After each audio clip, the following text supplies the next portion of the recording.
Bye Birdie is a 1963 musical romantic comedy directed by George Sidney. The screenplay was written by Irvin Brecker and is based on the 1960 musical of the same name.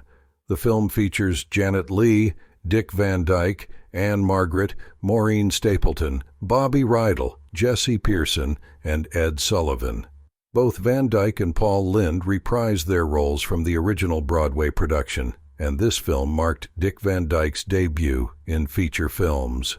The story follows the not-so-successful songwriter Albert Peterson, who, along with his secretary and long-suffering girlfriend, devises a plan to have rock and roll sensation Conrad Birdie sing one of his songs on The Ed Sullivan Show. The pop star would then symbolically kiss goodbye a young lady chosen randomly from the nation.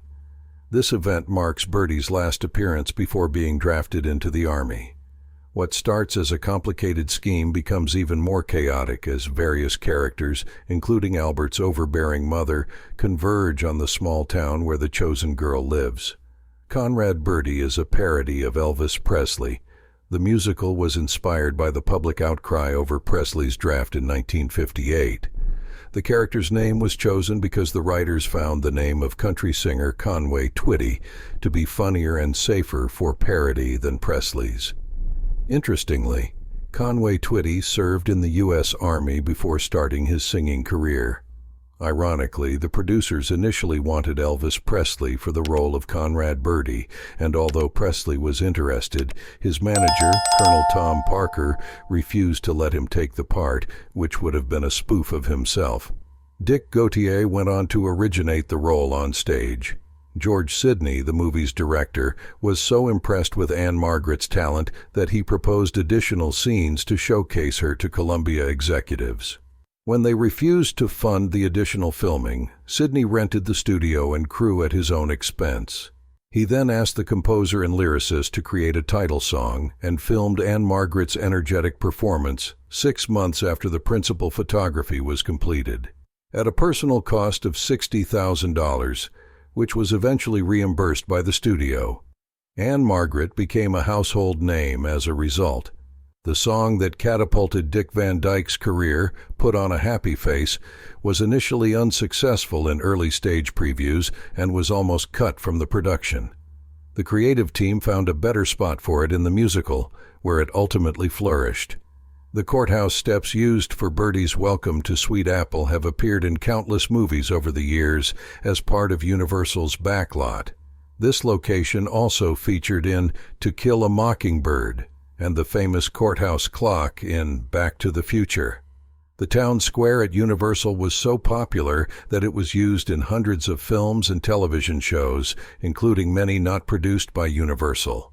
In the film, Albert Peterson, played by Dick Van Dyke, dreams of being a chemist, but his mother insists he write songs.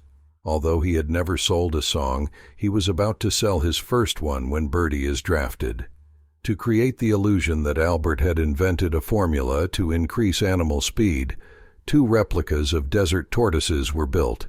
One was powered by wet cell batteries and 4-speed gears, reaching a speed of 16.5 miles per hour.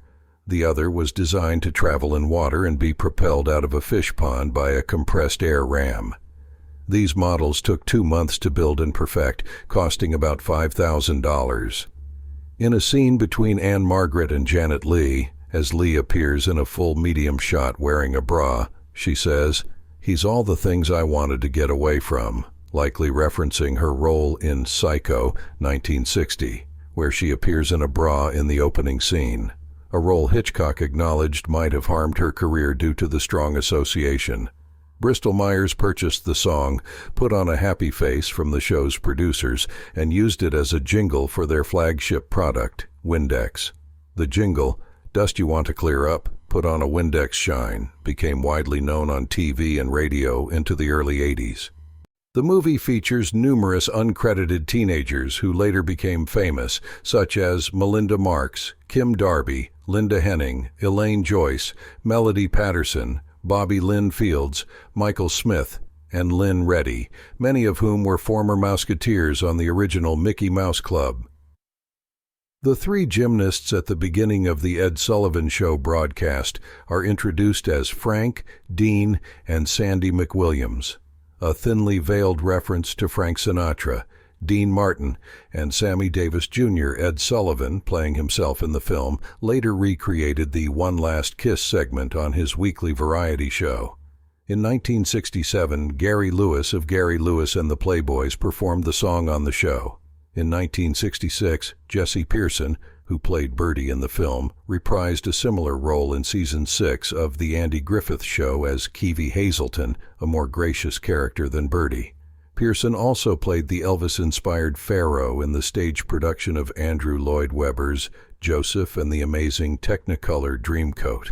This movie is credited with making Anne Margaret a superstar in the 1960s, leading to her appearance with Elvis Presley in Viva Las Vegas, filmed in the summer of 1963, but released in 1964. This film initiated a long-standing relationship with Elvis. According to her memoir, A Hell of a Life by Maureen Stapleton, at the wrap party after filming, she advised Anne Margaret to sit with her, saying, "I'm the only person here who doesn't want to sleep with you." This comment highlighted the intense attention Anne Margaret received during filming.